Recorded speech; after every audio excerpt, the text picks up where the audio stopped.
नमः शिवाय दोस्तों, सावन की शिवरात्रि आने वाली है। तो सावन की शिवरात्रि इस बार कब पड़ रही है, सावन की शिवरात्रि की पूजा विधि क्या है और सावन की शिवरात्रि के पूजन सामग्री का विसर्जन हम कब करें, तो चलिए जानते हैं। सबसे पहले हम इस वीडियो में जानते हैं कि हमें पूजन विधि कैसे करना है सावन की शिवरात्रि में। तो सावन का शिवरात्रि इस बार 23 जुलाई को है, जो हमें पूजन करने के लिए बहुत विशेष माना जाता है। तो सबसे पहले हम पूजा विधि देख लेते हैं। सबसे पहले हमें जहाँ पे पूजा करनी है, और सावन की शिवरात्रि की पूजा आप प्रदोष काल में करें, संध्या काल में की जाती है। तो सबसे पहले हम संध्या काल में चौकी लगा लेंगे। चौकी लगाने के बाद हम शिव परिवार की फ़ोटो रख देंगे, या आप मिट्टी से भी पार्थिव शिवलिंग है या शिव परिवार की प्रतिमा बना सकते हैं तो आप बना लीजिए। इसके बाद हम फिर एक तांबे की या पीतल की ऐसे थाली ले लेंगे। उसमें हम एक बेल पत्र आप ऐसे रखें कि आप उत्तर की ओर मुख हो शिवलिंग का। फिर हम बेल पत्र रख के हम पार्थिव शिवलिंग रख लेंगे, और पार्थिव शिवलिंग आप पूजन से दोपहर के समय बनाकर रख लीजिए। जब आप पार्थिव शिवलिंग बनाएं तो उसमें थोड़े से अक्षत अवश्य रखें, नहीं तो इंद्र भगवान को पूजा करने का लाभ मिल जाता है। आप अक्षत चावल नहीं रखते। फिर इसके बाद हम जल चढ़ा देंगे, जिसमें हमने गंगा जल मिलाया था। फिर हम पंचामृत से स्नान करा देंगे, और स्नान कराने के बाद हम पंचामृत से अभिषेक कर देंगे। फिर हम घी से, या आप अलग अलग भी स्नान कराना चाहें तो आप अलग भी करा सकते हैं, या आप पंचामृत से पंचामृत बनाकर स्नान कराना चाहें तो करवा सकते हैं। फिर हम स्नान कराने के बाद हम स्वच्छ जल से अवश्य स्नान कराएंगे। फिर हम स्नान कराने के बाद ऐसे हम प्रतिमा को भी जल की छींटे लगाकर स्नान करा देंगे। फिर हम सबसे पहले हम इत्र लगा देंगे। आप जब जनेऊ पहनाएं तो आप उसमें भी इत्र लगा कर पहना सकते हैं, या आप अलग से इत्र लगा दें। फिर इसके बाद हम वस्त्र स्वरूपी हम जनेऊ चढ़ा देंगे। हम गणेश जी को सर्वप्रथम जनेऊ चढ़ा देंगे, टीका कर देंगे, क्योंकि सर्वप्रथम उन्हीं की पूजा की जाती है। फिर गौरी माता की पूजा की जाती है। फिर शंकर भगवान की, तो हम शंकर भगवान पे जल चढ़ाने के बाद हम शंकर भगवान को चंदन लगा देंगे, गणेश जी को और हम गौरी माता को सिंदूर लगा देंगे। इसके बाद हम अक्षत चढ़ा देंगे। आप सावन की शिवरात्रि में 108 दाने अक्षत के आप अवश्य चढ़ाएं अपनी मनोकामना बोलकर। और गेहूं के दाने शिवरात्रि के दिन चढ़ाने से हमारे जीवन में जो भी सुख, जो भी हमारे दुख होते हैं वो दूर होते हैं, अन्न धन की।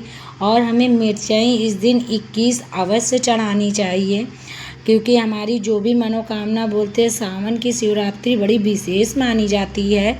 तो हमें इस दिन जो जो सामग्री गुरुदेव के बताए अनुसार हम चढ़ाते हैं वो हमें बहुत लाभ देता है हमारे जीवन के, जो भी हमें साल भर तक ये फल प्राप्त होता है। फिर हम कमल गट्टे चढ़ा देंगे 5, क्योंकि लक्ष्मी प्राप्ति के लिए कमल गट्टे आप जल में डालकर अवश्य चढ़ाएं शिवरात्रि के दिन। फिर हमें बेलपत्र चढ़ानी। आप बेलपत्र में ओम या आप राम जो भी लिखना चाहें आप लिखकर भी चढ़ा सकते हैं, या आप ऐसे ही, पर ओम नमः शिवाय का जाप अवश्य करें। फिर हम बेलपत्र चढ़ा देंगे थोड़े से चंदन लगाकर। फिर हम बेलपत्र चढ़ाने के बाद हम शिव परिवार को भी हम बेलपत्र चढ़ा देंगे।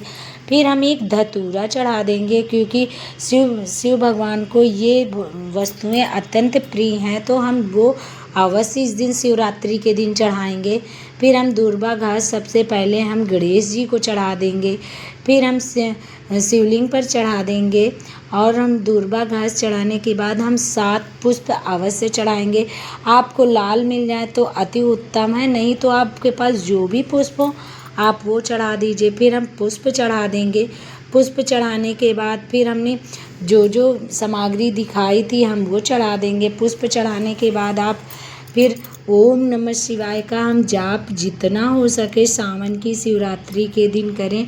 आप सावन की शिवरात्रि के दिन पूजन करते हैं प्रदोष काल में, तो इसका अनंत गुना फल हमें मिलता है। हमें साल भर तक शिव की कृपा हम लोगों पे बनी रहती है। सावन की शिवरात्रि के दिन पूजन करना बड़ा विशेष माना जाता है। फिर हमें जो शिव भगवान को जो जो वस्तुएं प्रिय हैं वो हम चढ़ा देंगे। तो हम आंकड़े के जैसे पत्ते आप चढ़ा दीजिए, पुष्प चढ़ा दीजिए, धतूरे के पुष्प चढ़ा दीजिए।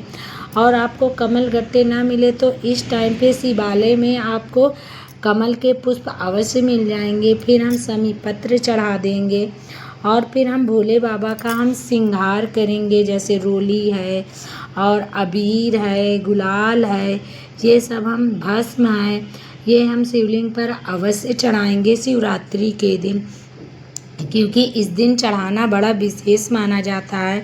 हमें युद्ध अभिषेक की जो भी युद्ध अभिषेक कराने के जो भाव होते हैं वो हमें ये सब चढ़ाने से हमें फल प्राप्त होता है। तो हम घर पर सरल तरह से पूजा आप अपने आप से भी कर सकते हैं, या आप हो सके तो सावन की शिवरात्रि में आप कोई पास में पंडित जी हों उनसे भी बुलाकर पूजन करा सकते हैं। फिर हम इस दिन 5 फलों का भोग लगाएंगे। आप मिष्ठान में आप जो भी मिठाई घर पर भी बना सकते हैं या आप बाहर से भी मंगा कर चढ़ा सकते हैं। और दूध से बनी मिठाई अगर आप चढ़ाते हैं तो शंकर भगवान को अत्यंत प्रिय। फिर हम जो भी रही कमियों के लिए हम दक्षिणा चढ़ा देंगे, जो सामग्री या जो भी हम पूर्ण नहीं करते उसके लिए हम दक्षिणा चढ़ा देंगे। फिर आप शिवरात्रि की कथा पढ़ते हैं तो आप अपने हाथों में थोड़े से अक्षत पुष्प लेकर आप कथा पढ़ लें, फिर आरती कर दें और प्रार्थना करें भोलेनाथ से कि हमने जो भी हम रही कमियों के लिए हम प्रार्थना करते हैं। फिर उसके बाद हम पूजन करेंगे। पूजन करने के बाद फिर हम जो ये सामग्री है उसे हमें विसर्जन कब करना है, तो विसर्जन हमें जैसे हम प्रदोष काल में पूजा करते हैं तो आप शिवरात्रि है तो आप दूसरे दिन भी विसर्जन कर सकते हैं। उसी दिन कोई ज़रूरी नहीं है, जैसे हमने शिवरात्रि की पूजा की है तो हम दूसरे दिन सुबह पर जब हमारा दीपक ठंडा हो जाएगा, जब दीपक ठंडा हो जाएगा तो हम उसके बाद हम विसर्जन कर देंगे। दूसरे दिन सुबह स्नान आदि करने के बाद जो भी हमने वस्तुएं चढ़ाई हैं वो हम भगवान के आशीर्वाद के रूप में हम फल भी ले सकते हैं।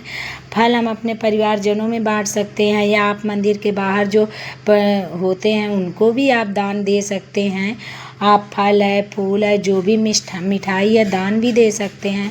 साथ ही में आप जैसे जो भी सामग्री आप जैसे सुहाग की चढ़ाए हैं तो वो भी आप लेकर आप दान कर सकते हैं, दान भी कर सकते हैं। या आपके घर में जो बड़े बुजुर्ग हैं आप उनकी अपनी सासू माँ को या आप अपनी देवरानी जेठानी को भी आप सुहाग के रूप में आप भी ले सकते हैं, क्योंकि गौरी माता का ये आशीर्वाद होता है।